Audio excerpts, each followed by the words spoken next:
আসসালামু আলাইকুম ওয়া রাহমাতুল্লাহি ওয়া বারাকাতুহু। আশা করি সকলে ভালো আছেন। আমি আপনাদের সাথে আছি হাফেজ বাহাউদ্দিন আলিফ। দুনিয়ার থেকে ওফাত লাভ করেন রবিউল আউয়াল মাসের ১২ তারিখে। কিভাবে তিনি মৃত্যুবরণ করেন সিরাত ইবনে হিশাম থেকে বিস্তারিতভাবে জানাবো। আপনারা ধৈর্য সহকারে দেখলে অনেক তথ্যবহুল বিষয় জানতে পারবেন। মহানবী সাল্লাল্লাহু আলাইহি সাল্লাম কিভাবে মারা গেলেন সেই ইতিহাসে খুব ভালোভাবেই লিপিবদ্ধ আছে। কিছু ইসলাম বিদ্বেষী ও পাটপার কারণ ছাড়াই অহেতুক বলে মোহাম্মদ সাল্লাল্লাহু আলাইহি সাল্লাম নাকি বিষ পানে মৃত্যুবরণ করেছিলেন। কিছু ব্যক্তি বলেন তিনি জ্বরে মারা গেছেন। এ বিষয়ে লেখাপড়া না করেই যাই হোক এর কোনোটাই সঠিক নয়। নিম্নে সেই বিষয়ে কিন্তু আলোকপাত করা হবে। যাই হোক এর কোনোটাই সঠিক নয়। নিম্নে আমি শেষ নবী মোহাম্মদ সাল্লাল্লাহু আলাইহি সাল্লামের কীভাবে মৃত্যু হলো তা ক্রমান্বয়ে ঘটনার আলোকে বলার চেষ্টা করেছি। নাস্তিক আস্তিক হিন্দু মুসলিম সবাই আসল ঘটনা জানতে পারবেন আশা করি। প্রথমেই শেষ নবী মোহাম্মদ সাল্লাল্লাহু আলাইহি সাল্লামের মৃত্যুর অনেক আগে একটি বিষ প্রয়োগের ঘটনা বলতে হবে, কারণ এটাকে নিয়ে বেশ কিছু লোক নোংরা ভাষায় মোহাম্মদ সাল্লাল্লাহু আলাইহি সাল্লামকে নিয়ে বানিয়ে বিষ পানের মৃত্যুর কাহিনী বানায়। সেগুলো এতই খারাপ ভাষা যে মানবতার মাও লজ্জা পাবে।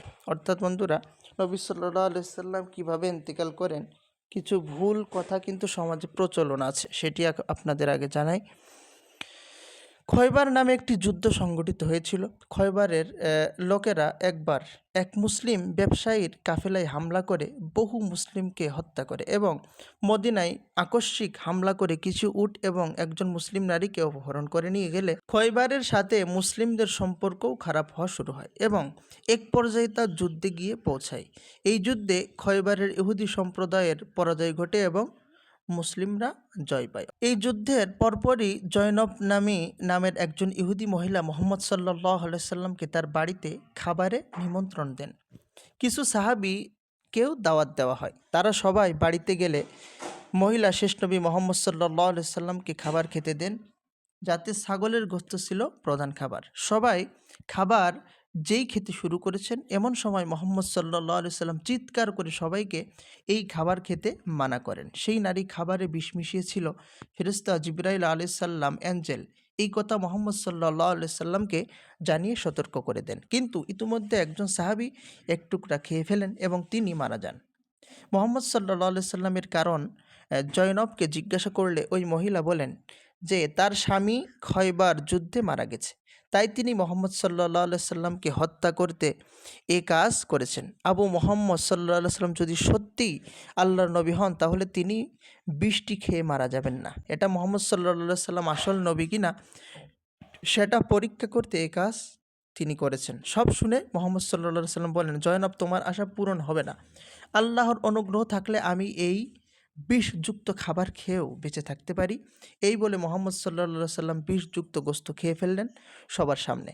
মোহাম্মদ সাল্লাল্লাহু আলাইহি সাল্লামের কিছুই না হলে জয়নব কাঁদতে কাঁদতে মাটিতে পড়ে যান। অর্থাৎ ওই মহিলা দাওয়াত করে নবীজিকে কিন্তু বিষ পান করানোর চেষ্টা করেন, যে নবী কিনা সেটা পরীক্ষা করার জন্য। শেষে নবী সাল্লাল্লাহু আলাইহি সাল্লাম পান করে তারপরেও কিন্তু মারা যান না, কোনো সমস্যা কিন্তু হন না। তো এখান থেকে ক্লিয়ার হলাম ইতিহাস থেকে, সিরাত ইবনে হিশাম থেকে, যে নবীজি কিন্তু বিষ প্রয়োগে কিন্তু ইন্তেকাল করেননি। ফেরেশতা কিন্তু নবীজিকে জানিয়ে দিয়েছিল আল্লাহ তাআলার ইশারায়। মুহাম্মদ সাল্লাল্লাহু আলাইহি সাল্লামের কাছে ক্ষমা চান। মুহাম্মদ সাল্লাল্লাহু আলাইহি সাল্লাম তাকে ক্ষমা করে দেন। সুবহানাল্লাহ। কিন্তু তার কারণে যে সাহাবী এই বিষযুক্ত গোশত খেয়ে মারা যান তাকে হত্যার অপরাধে তাকে শাস্তি হিসাবে মৃত্যুদণ্ড দেওয়া হয়।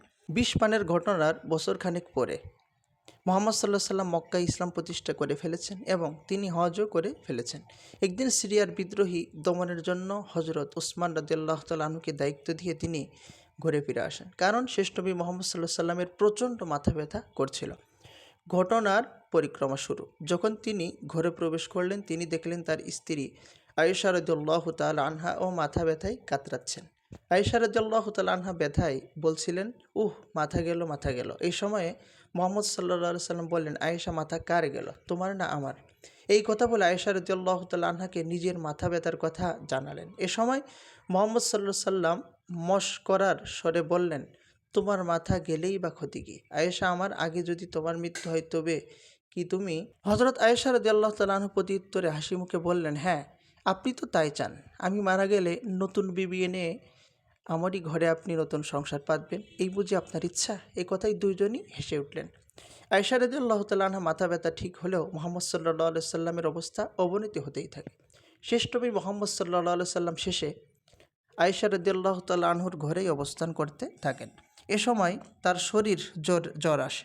হযরত আবু সাঈদ খুদরি রাদিয়াল্লাহু তাআলা আনহু বলেন, নবী সাল্লাল্লাহু আলাইহি সাল্লামের ভীষণ জ্বর হয়েছিল। তখন তার শরীরে একটি কম্বল দেওয়া হয়েছিল। কম্বলের উপর হাত রাখলেই জ্বরের তীব্র তাপ অনুভূত হয়।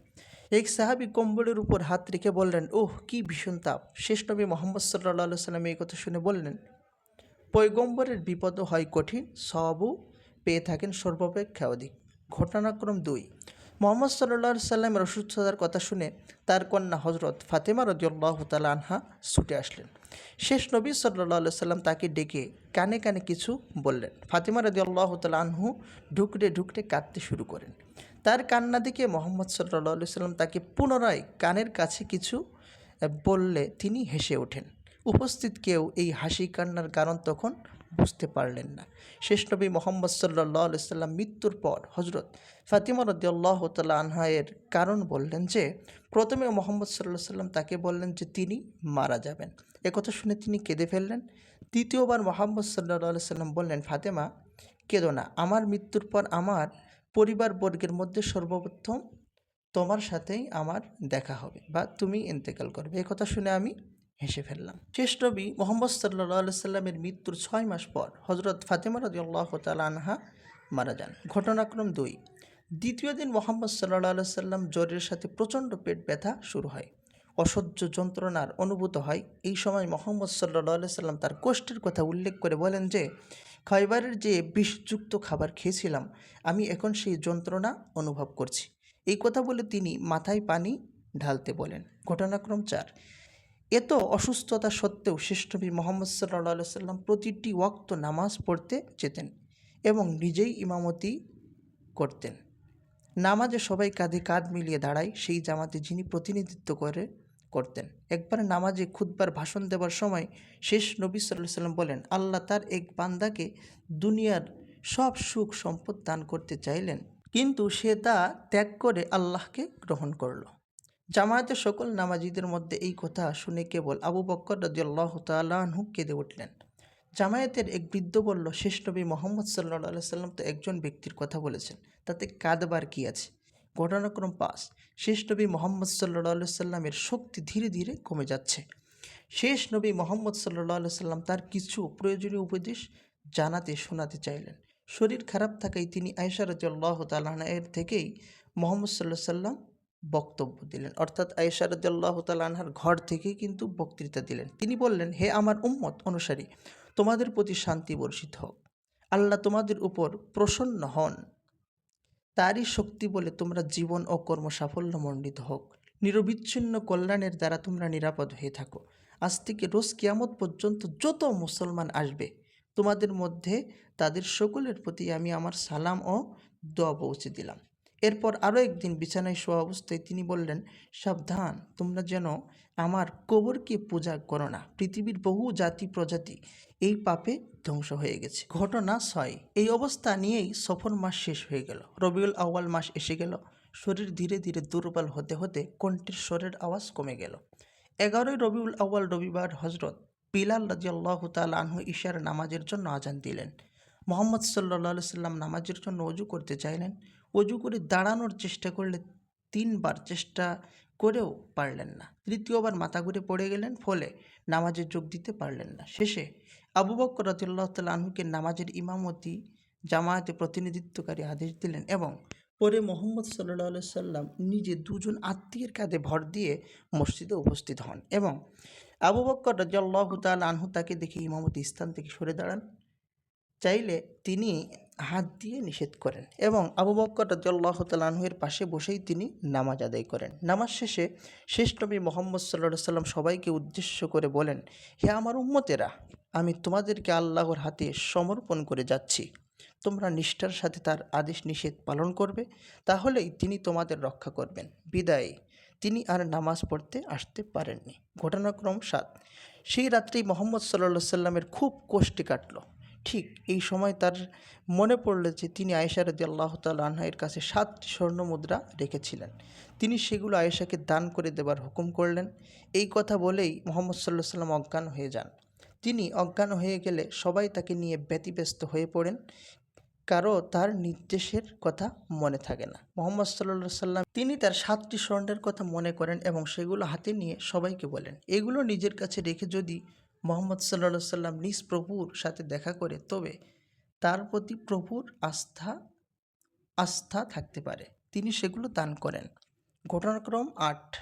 12 রবিউল আউয়াল সোমবার সকালে ফজরের আজান দিলেন হযরত বিলাল রাদিয়াল্লাহু তাআলা আনহু। আজান শুনেই তিনি শয্যা ছেড়ে উঠতে চাইলেন কিন্তু পারলেন না। হযরত আবু বকর রাদিয়াল্লাহু তাআলা আনহু যখন নামাজ দাঁড়াতেন তখন মুহাম্মদ সাল্লাল্লাহু আলাইহি ওয়াসাল্লাম তার ঘরের মসজিদ সংলগ্ন দরজা খুলে দিতে বললেন। সেই ফাঁক দিয়ে তিনি মসজিদে মুসল্লিদের নামাজ পড়া দেখলেন। মুসল্লিদের দেখে তিনি খুব খুশি হয়েছিলেন। ঘটনাক্রম 9। সকালে মুহাম্মদ সাল্লাল্লাহু আলাইহি সাল্লামের শারীরিক অবস্থা আগের দিনগুলোর থেকে অনেকটা ভালো মনে হলো। সবার মনে নতুন আশার সঞ্চার হলো।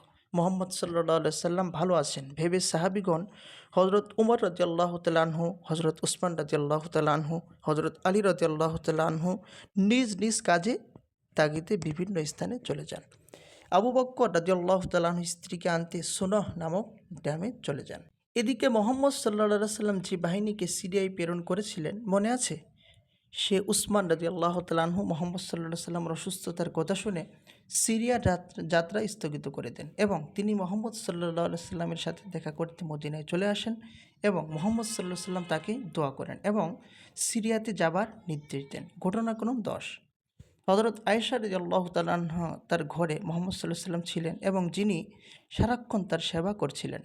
তিনি কিছুটা স্বস্তি বোধ করলেন যখন শেষ নবী মুহাম্মদ সাল্লাল্লাহু আলাইহি সাল্লাম সকালে সবার সাথে কথা বললেন এবং উপদেশ দিলেন, দোয়া করলেন। কিন্তু বেলা বাড়তে লাগলো, শেষ নবী সাল্লাল্লাহু আলাইহি সাল্লামের অবস্থা আবার খারাপ হতে লাগলো।